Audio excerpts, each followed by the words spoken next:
इंतहाई अहम खबर आपसे शेयर कर रहा हूं कि सूबाई वजीर दाखिला ज़ियाउल हसन लंजार इस वक्त लाड़काना और सखर डिवीजन के दौरे पर पहुंचे हुए हैं। उनके दौरे का मकसद वो है कि पहली मरतबा कच्चे के डाकू पक्के में आ रहे हैं और ये पक्के में आने की खबर खुद सूबाई वजीर दाखिला ज़ियाउल हसन लंजार ने दी है। सूबाई हुकूमत की जानिब से काबीना में पेश करदा पॉलिसी के ऐलान के बाद ये पॉलिसी सामने आई थी कि जो कच्चे के डकैत हथियार फेंकेंगे उनको कानूनी तौर पर रियायत दी जाएगी, उन पर झूठे मुकदमात खत्म किए जाएंगे, सच्चे मुकदमात के लिए उनको ट्रायल का सामना करना पड़ेगा। इस सिलसिले में जराए ने यह बताया कि आइंदा 48 घंटे इंतहाई अहम है। कच्चे के डाकुओं और जराइम के खात्मे के लिए एक बड़ी खुशखबरी सामने आई है। वो ये आई है कि कच्चे के 300 डाकू सिंध हुकूमत से राब्ते में हैं कि वो हथियार फेंकना चाहते हैं और पुरअमन तौर पर जिंदगी गुजारना चाहते हैं। इंतहाई अहम जिम्मेदार जराए ने यह बताया कि सूबाई वजीर दाखिला ज़ियाउल हसन लंजार इसी सिलसिले में सखर और लाड़काना डिवीजन के दौरे पर पहुंचे हुए। जराए ने यह भी बताया है कि सूबाई वजीर दाखिला ज़ियाउल हसन लंजार जो है वहां पहुंचकर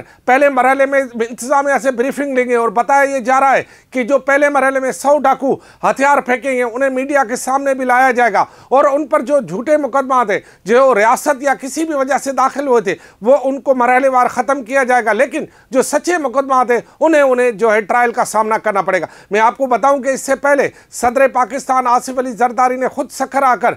जराइम के खात्मे और कच्चे के डाकुओं से बातचीत करके उन्हें पुरअमन तौर पर पुरअमन शहरी बनाने के लिए एक बड़ा अहम इजलास किया था। उसके बाद इजलास दर इजलास हुए, फिर एक कमेटी बनी जिसमें सूबाई वजीर दाखिला, डीजी रेंजर्स और दीगर अफसरान शामिल थे। उन कमेटी का एक जायजा रिपोर्ट बनी, जायजा रिपोर्ट काबीना में आई, काबीना ने पॉलिसी का ऐलान किया और अब वो जो डकैत सिंध हुकूमत से तकरीबन 300 राब्ते में आए उनको उनके उसी राब्तों के नतीजे में जो है वो अब सिंध हुकूमत और महकमा दाखिला और जो लोग राब्ते में आ रहे इंतज़ामिया सब मिलकर उन्हें हथियार फेंकने के बाद उन्हें जो है ये एक चांस देंगे पुरअमन ज़िंदगी गुजारने का। ज़रा ने यह बताया कि जब तक वो लोगों के ट्रायल चलते रहेंगे तो सिंध हुकूमत उनकी फैमिली को भी लुक आफ्टर करने के लिए किसी ऐसे पैकेज का भी ऐलान कर सकती है जिसमें मजबूरन उनकी फैमिली फाका कशी का शिकार ना हो और वो उनको एक पुरअमन और अच्छे शहरी की तौर पर ज़िंदगी गुजारने का मौका मिले।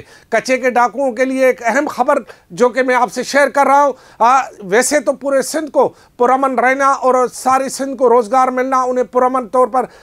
ज़िंदगी गुजारने का हक है, लेकिन क्योंकि ये जराइम पेशा अफराद जिन्होंने खासे अरसे से कच्चे के डाकू के तौर पर शोहरत पाकर जो है वो यहाँ पर खुसूसन सिंध के जो अपर सिंध है उस इलाकों को बहुत पुरअमन होने के बावजूद उसको बहुत जो है पुरतशद्दुद बनाया था। वहाँ अगवा बराए तावान, लोगों को छीना झपटी करना, कबायली झगड़ों को जो है हवा देना और मुख्तलिफ मामलात हो रहे थे। तो इस मामले में सिंध हुकूमत ने बहरहाल एक पॉलिसी तरतीब दी और उसी पॉलिसी के नतीजे में ये सारी सूरत डेवलप हुई। तो मैंने कहा आपसे शेयर करें कि 300 बहुत बड़ी तादाद है डाकुओं की जो सिंध हुकूमत से राब्ते में आए हैं। अगर 300 डाकू मरहलेवार सिंध हुकूमत के सामने हथियार फेंकते हैं और पुरअमन तौर पर उन्हें ज़िंदगी गुजारने का हक मिल जाता है और ट्रायल भी होता है, फेयर ट्रायल होता है, तो फिर इस बात का कभी इम्कान है कि बाकी बचे हुए कच्चे के डाकू या तो मारे जाएंगे या पकड़े जाएंगे या फिर उनके पास तीसरा यही मरहला होगा कि वो सामने आए। और जो ये ख्वाहिश की जा रही थी कि शायद